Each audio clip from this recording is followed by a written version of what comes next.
Hi friends, ఇదిగోండి మనము తాడు లేకుండా పైపింగ్ ఎలా చేసుకోవాలి. హ్యాండ్స్ కి సింపుల్ గా చూపిస్తా, నెక్ కూడా వేసుకోవచ్చు. మనం క్రాస్ పీస్ అయితే తీసుకున్నాము. ఇది సరిపోవట్లేదని ఇంకొంచెం జాయింట్ చేసిన. అయితే దీన్ని ఫస్ట్ ఇలా ఫోల్డ్ చేసి కుట్టుకోవాలి. ఫస్ట్ కొంచెం ఫోల్డ్ చేసి కుట్టుకోండి. ఎలా ఫోల్డ్ చేస్తున్నానో అబ్జర్వ్ చేయండి. ఈ రైట్ సైడ్ వేలు ఇలా ఉండాలి, లెఫ్ట్ ఇలా ఉండాలి. ఫోల్డ్ అయిపోతూనే ఉంటది, కరెక్ట్గా నీట్ కూడా వస్తుంది. అంతేనా? ఈ ఫోల్డ్ చేసిన తర్వాత మనము డ్రెస్ కి పైపింగ్ వేయాలి.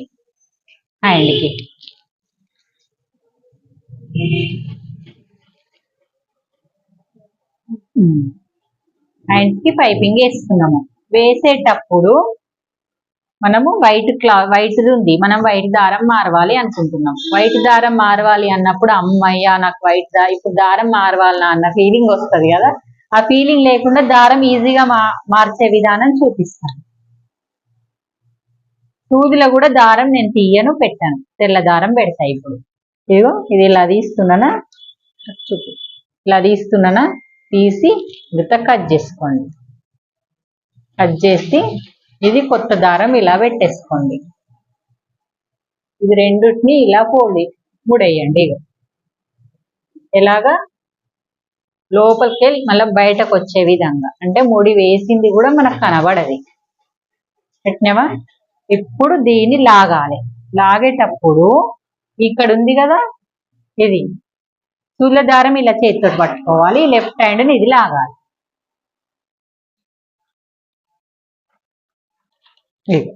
లాగినా వచ్చేసిందా? ఇది అయిపోయింది. ఇప్పుడు నీడిల్లో కూడా వచ్చేసింది. సూళ్ళ దారం పెట్టడము అవన్నీ తీసి పెట్టడం అంటే అమ్మో తీయాలి పెట్టాలంటే ప్రాసెస్ అనిపిస్తుంది కదా. ఈజీగా దారం పెట్టేసినాను. ఇప్పుడు ఇలాగ స్టార్ట్ చేసుకుందాం. చేతికి చూసుకోవాలి ఫస్ట్ క్లాత్ ఎంత సరిపోతుంది, మనకి ఎంత అవసరం అని చెప్పేసి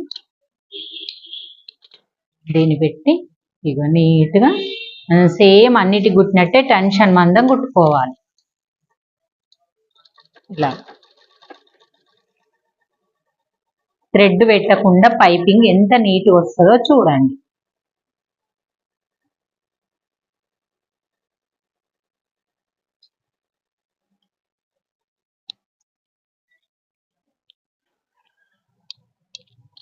ఓకే, ఇప్పుడు దీన్ని ఇదిగోండి ఇలా ఫోల్డ్ చేసుకోండి.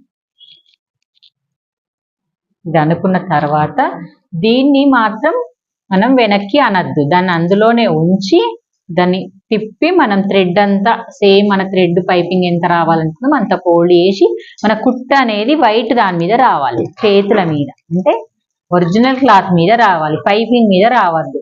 ఇది అనేది ఎడమ చేత ఈ వేలితోటి దీన్ని ఇలా పట్టేసుకొని దీన్ని ఇలా రౌండ్ చేయాలి. ఇక సేమ్ థ్రెడ్ అంతా ఎంత బాగా వస్తుందో చూడండి. థ్రెడ్ ఎంత పెడతామో మనకు అంతే పైపింగ్ వస్తుందండి. థ్రెడ్ లేకుండా పైపింగ్ అయితే చాలా సింపుల్గా ఈజీగా చేసుకోవచ్చు. డ్రెస్ హ్యాండ్స్కి నెక్కి ఈ ప్రాసెస్లో చేసుకుంటే బాగుంటుంది.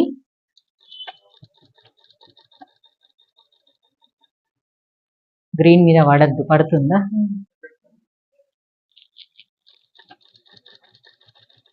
పడతలే కదా, ఇప్పుడు పడతలేదు. ఇంతే, గ్రీన్ మీద పడద్దు, వైట్ దాని మీద పడాలి. కొన్ని మిషన్లు తేడా ఉండడం వల్ల కూడా ఇక్కడ కుడితే అక్కడ కుడితే ఇక్కడ వస్తుంది మిషన్.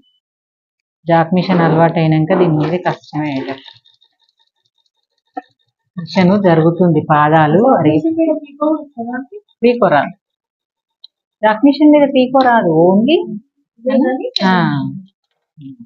ఇదిగోండి తాడు లేకుండా పైపింగ్ అయితే ఈజీగా అయిపోయింది. ఇక మళ్ళీ తిరిగేసి ఇలా పెట్టుకున్నాం కదా. హ్యాండ్స్కి ఎట్లాగో 2 కుట్లు వేసుకుంటాం కాబట్టి వైట్ దారంతో ఇలా స్టిచ్ చేసుకోవాలి. ఓన్లీ నీట్గా ఫినిషింగ్ రానికే జాక్ మిషన్, స్పీడ్గా అయిపోనీకి కూడా చాలా ఫాస్ట్ అయిపోతుంది కుడితే బ్లౌజ్ కూడా. ఏం లేదు, అట్లా ఎక్స్పీరియన్స్ ఏముంది, ఒక 2 రోజులు చూస్తే అయిపోయి వచ్చేది. ఇదిగోండి డ్రెస్ హ్యాండ్స్ నీట్గా అయిపోయింది. మనం చేసిన తప్పేంది, తెల్లది కిందికి మారవలేదు. Okay okay bye friends. ఇంకా మీరు కూడా చూడండి, చిన్న చిన్న వీడియోలు మీకోసం చిన్నగా చేస్తున్నాను. వీడియోలు వాళ్ళకు చూపించుకుంటూ నేర్చుకునే వాళ్ళకు. మన క్లాసెస్లో ఇప్పటి వరకు చేసిన వీడియోలలో కాకుండా ఇప్పుడు మళ్ళీ కొత్తగా బ్యాచ్ స్టార్ట్ అయింది. ఆ కొత్త బ్యాచ్ వాళ్ళు మళ్ళీ కొత్తగా స్టార్ట్ చేస్తున్నారు. మీరు ఎవరైనా నా ఛానల్ని కొత్తగా సబ్స్క్రైబ్ చేసుకున్న వాళ్ళు, నేర్చుకోవాలని ఇంట్రెస్ట్ ఉన్న వాళ్ళు ఆ వీడియోని ఫాలో కండి. మిషన్ ఎలా రన్ చేయాలి, ఎలా కుట్టాలి, ఏది మిషన్ ప్రాబ్లం వస్తే ఎలా చేయాలి అన్నీ ఉన్నాయి మన వీడియోలలో. సెర్చ్ చేయండి, అలాగే నాకు సపోర్ట్ చేయండి. ఓకే ఫ్రెండ్స్, ఇలాగే సపోర్ట్ చేస్తుంటే మీకు మరిన్ని వీడియోలతోటి నేను ముందుకు వస్తాను. Okay bye.